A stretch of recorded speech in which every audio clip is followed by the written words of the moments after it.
What's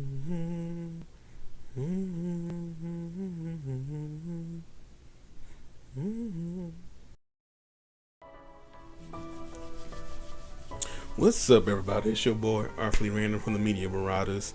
Just here, by myself today, doing a video because everyone else right now they're doing their vacation thing, and I figured I would hold it down for y'all today. Yeah, I'm gonna be doing a review on and spoiler on Final Fantasy Intergrade Intermission. I'm gonna be giving a deep dive on it, not too long, maybe something kind of short. We're gonna talk about the gameplay, some of the story beats, hit y'all up with where I think the story might be going. Right now I'm the only one who's finished it, so I figured best way to do it so I don't spoil it for everyone else. Do a little solo joint. Alright, so with that, let's get into it. Well, I don't even know where to begin with all of that. But I do know I haven't heard of Operation Down in 1. If you have a PS5, make sure you do yourself a service, and if you already have Final Fantasy VII, make sure you even just test out Intergrade. You know what? Make sure you even just buy that DLC, because even though the DLC doesn't really expand a lot on the story, it hits really well. It gives you... Well, let's jump into the gameplay. The gameplay has a good amount of previews of what you can expect to see in the next chapter of the remake. And even I think they even said it in the Wall Street Journal or something like that. Yes, people are wondering why they didn't just give the DLC on the the PlayStation 4 or whatnot. Because when you see that, it's the load times make a big difference. Like how you Yuffie moves from place to place, how Sunon does some of these team attack things. They're really using they're using the PlayStation, they're pushing the PlayStation 5. They're not pushing to its fullest potential, but you can see where certain things might not have been able to been done on the PlayStation 4, such as because think about it, anytime you play in Final Fantasy Remake, the original one, anytime Cloud has to go through a certain place, he has to duck, take a slower time, maybe move through some barrels, or kind of slowly move a fence out of the way. That's not in Intermission with Yuffie.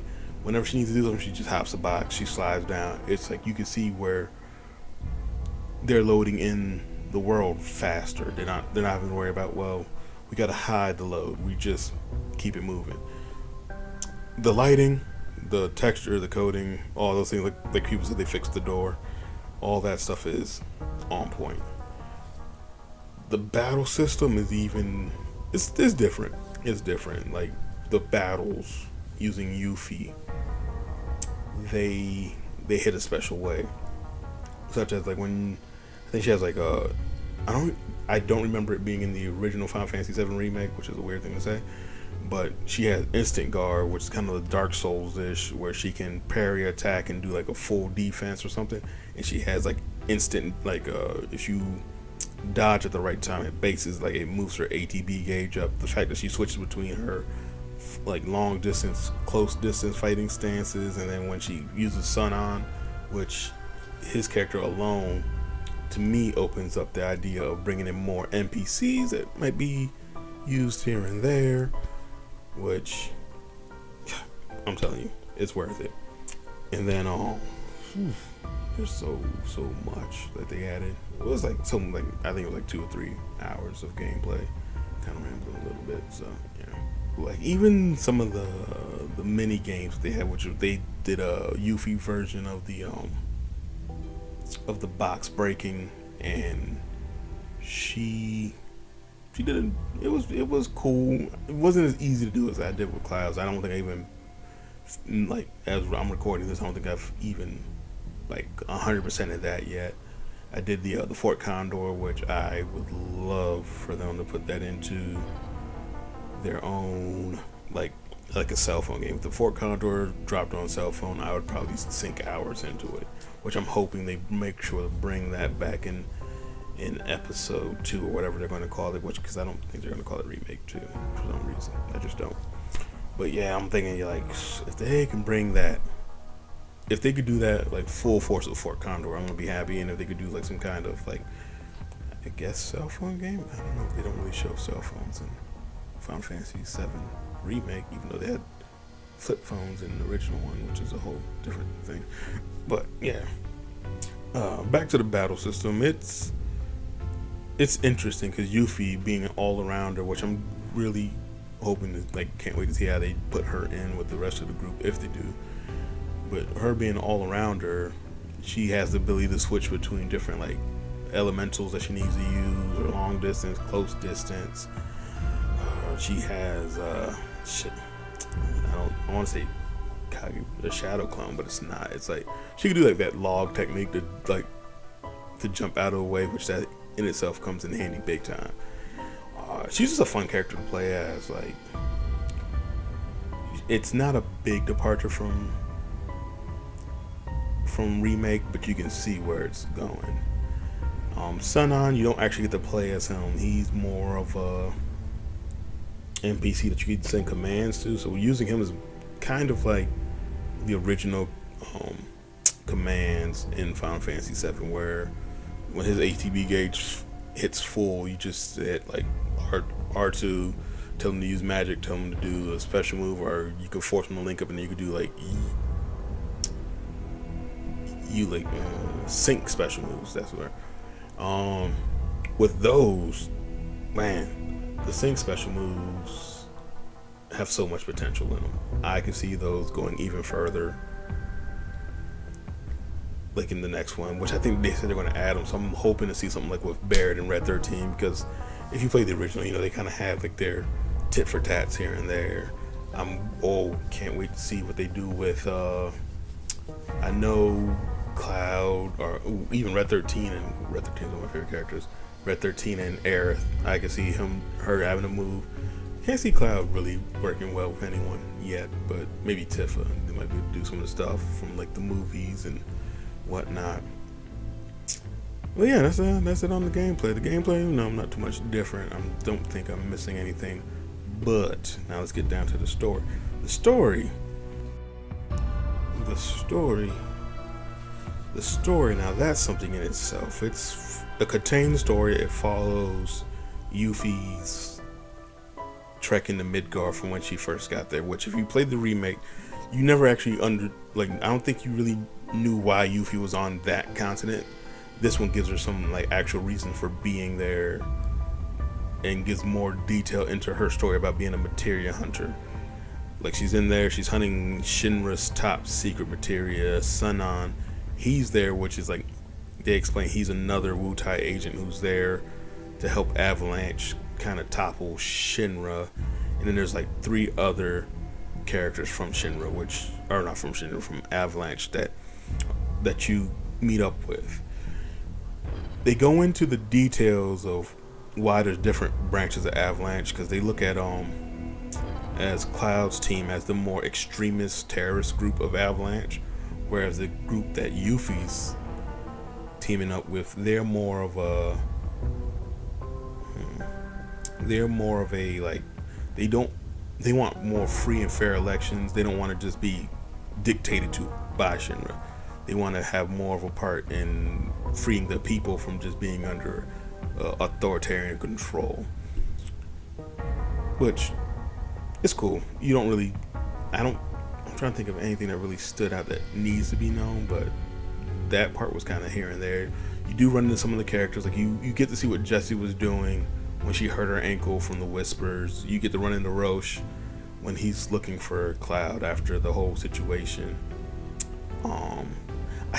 They don't mention the difference between that Wutai group that shows up when you're fighting with Roche, because these Wutai people are like anti-violence, and then Barrett's that Avalanche group's anti-violence, anti-blowing up reactors. Barrett's Avalanche group is the more like, we're gonna do what we have to do, but then they're still like that Avalanche group that helped them when they were in the reactor and they get caught and they had that fight with Roche. So I'm kind of wondering when they're gonna bring them in, which I have my theories on that.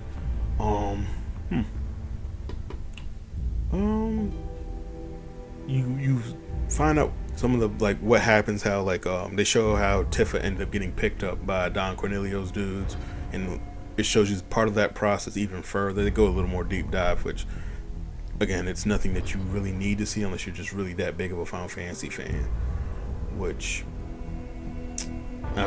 it's nothing that's too deep. You do get to see some of the other Sephiroth clones walking around, which I'm pretty sure one of them might have been Kadaj, but I'm like, I don't know, because they have photo mode, so I was able to move the camera around and kind of slide it in there and see, like, maybe that's him, maybe, who knows, don't know. But then they hit some other stuff. I'm trying to think. You find some of the stuff with the press. You find out some of the press is working Avalanche also. Once you get to the Shinra, like on your way to the Shinra building, you start seeing some more, start showing some more of what's going on. They show you the war, like some flashbacks between Sonan's sister, which is giving you some of the explanations of what happened in that, like with the war between Wutai and Shinra, which is weird because Shinra's not even the country. But they're showing you some of those things. They explaining, building out the world even more. You get a little more introduction to Scarlet's personality, which she's wicked. Like if you watch Fire Force, she's like the captain who has those like firefighters who like make a chair for her and footstools and stuff like that. So yeah, she's wild with her weapons development. She's one of the kind of big bad guys, even though she's not the main like final boss of the DLC. She's the reason for Sonan's like wanting of revenge. Pretty much her work is what's bringing Yuffie there, and then you have like some of the equipment that she's building, which like it's like this one of the ride armors. I can't remember the names, like the street sweeper type things that they have. She has some of those in there, which are kind of So you like because you find out that she's in charge of like dealing with the deep ground stuff. So then she has like she's uploading Vice's, the Immaculate's personality into the VR system, and then you also have Nero who shows up, which is an interesting situation because I could have swore when those monsters escaped, like I said, I think in one of our early episodes, I could have swore that's when they were bringing Deep Ground in. But no, they fully bring in the Deep Ground, the troops, the look, all of that, which I'm hoping if they bring in Deep Ground and they end up bringing in what happened to the rest of the Turks that you didn't see in the original Final Fantasy story, because there's a whole thing about them trying to overthrow Shinra. But now when you see Nero, his part of the thing is just wild. Like his story, they kind of shoehorn him in. He's just kind of like, oh, we need a boss. Yo, we captured the Wutai people and we need you to go in there and handle that. Which I'm cool with it because it didn't really affect the main story any too much, which it does leave room for them to bring them even more deep ground people in later. But so then Yuffie and Sanan end up like having a fight with Nero, which leads to like it's like a three stage match. You know, the original Final Fantasy, the final boss situation where the boss has 3 different transformations, and this dude is like showing his powers as like really out there. Like they can't really touch him. Like this dude's showing his powers that are really out there. Like they're showing like they can't really touch him. His abilities, which kind of looked weird in the even though like it's fantasy based, the game in general, watching Nero use his powers kind of stood out as different as the original stuff because it kind of just seemed a little bit out of place. But like he thrashes them. They think they win. Kind of find out you're not going to kill him because he doesn't get killed until later on in the Dirge Cerberus story. So I don't know if they're going to do that again or if they're going to do something different. But he's still alive too. But he ends up taking out Sanan, which I saw that coming because when they said Sanan wasn't going to be playable, I figured he wasn't going to even live through this DLC, which I was right. Because why make a character, make them usable if you're not going to use them again? Easiest thing to do is give them an NPC mind thing, which you can use and different character, which they already use for different characters, and that way you don't have to worry about keeping them in the next game and whatnot. But when he gets killed, that's when like Yuffie's like, you can see her kind of trying to hold it together. She's about to break, runs. She escapes from Shinra Manor because Shinra had all that crazy stuff going on. Then she sees the plate collapse, which backtrack a good amount. Where she was at during this, the Yuffie story started when Cloud fell through the plate and met up with Aerith, and then it runs all the way until the plate collapses. So she's escaping before Sephiroth makes his full on, appearance in the game. But Yuffie doing her thing, it was good though. You got to see her growth. So she sees the plate collapse. She escapes Midgard. She's on the journey to figure out, to find more materia, and then she makes that saying. She's like, well, gotta find new allies, which I'm thinking, all right, y'all set it up. So she's going in the direction where she needs to be story-wise to meet up with Cloud and them in the next one, if the next one goes where I think it's going to go. Credits roll, story's done, blase blase. After credits. This is a major spoiler. Like, if you made this far, I doubt you're good. Well, I doubt spoilers are gonna bother you. So now you see Cloud, Tifa, Barrett, Aerith, and Red 13 trying to walk. They're walking from Midgard, making their way to the next city, which you never, again, Final Fantasy VII, original one, they just ended up in Calm. Now they're walking towards Calm. Some funny hijinks assume, they're trying to hitchhike their way to Calm. Aerith doesn't know how to hitchhike for some reason, which I never really thought that someone had to be taught how to do that. They end up getting picked up by Chocobo Bill, which if you played the original, he's the guy who owns the Chocobo farm. So I'm like, all right, boom, y'all entering that. Then they take a car ride to Calm, or on their way to Calm, and that's when you see how big Calm looks. Because in the original game, I think it was maybe 3 or 4 houses. Now Calm is looking like a good mini city, maybe a suburb, if anything. And then they go to a next scene. Well, no, I'm gonna say right quick. With them going to Calm, I believe, this is just my prediction for the next game, I believe they're going to start that story off with Cloud and Sephiroth doing the Nibelheim mission, because in the original Final Fantasy VII, that's where when they got to Midgard, that's where the story starts again. Cloud's giving the backstory. He's letting them know who Sephiroth is, because at this point, no one I've met him yet besides him and Tifa. So I'm thinking the best way that they're going to do episode 2 is they're going to go in, hit it with the flashback with Cloud doing the story with Sephiroth and doing that part of the story.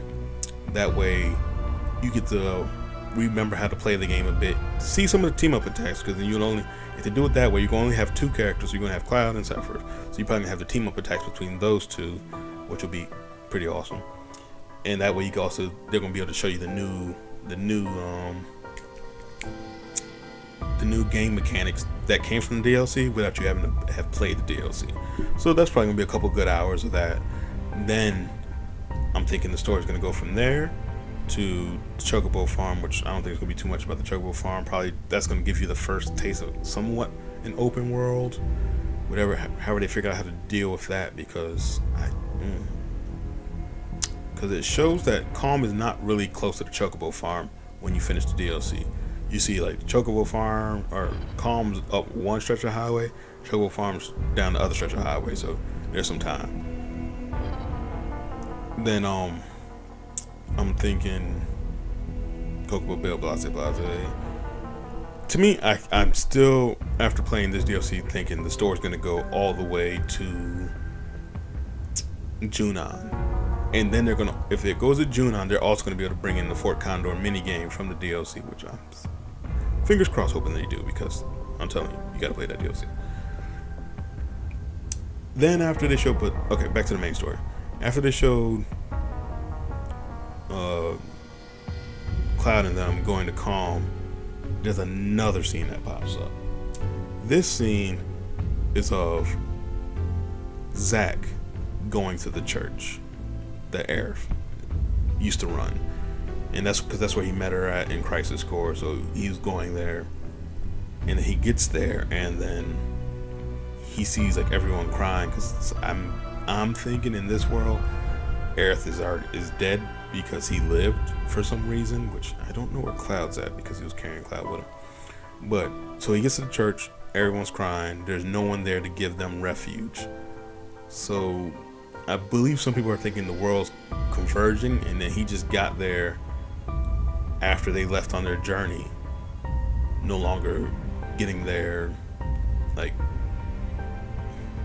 months in, or I'm guessing the whole fight didn't happen as far back as it did, because I don't think there was a big amount of time between when Zack dies and Cloud does that first bombing mission. But so now it looks like they might really lean, well, I think they're really going to lean into the fact that there's two different timelines are what Zack's doing, because since this is like a splinter from the original story, and I think people really like, if people go into with the mindset that this story is going to be not the original telling all the way through, I think people are going to be super excited, because I know I'm excited. I'm ready to see what the next one is. I'm hoping they give us some kind of teaser. If it's like next year, which I don't think it's next year, I think next year we're getting Final Fantasy 16.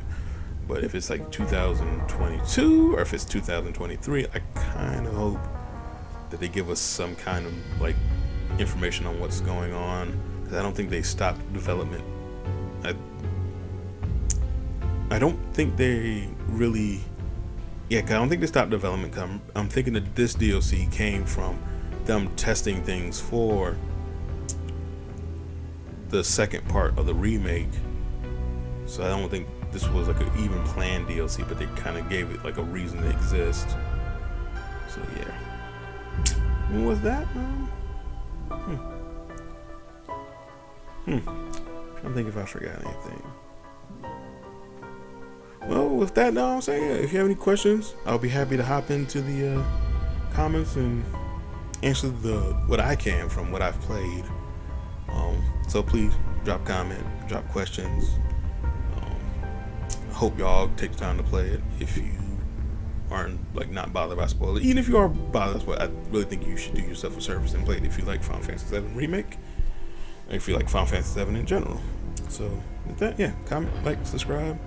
Click like, subscribe, and hit that bell on the side for your Media Marauders content. And some more of these single-offs might happen here and there, but we'll see.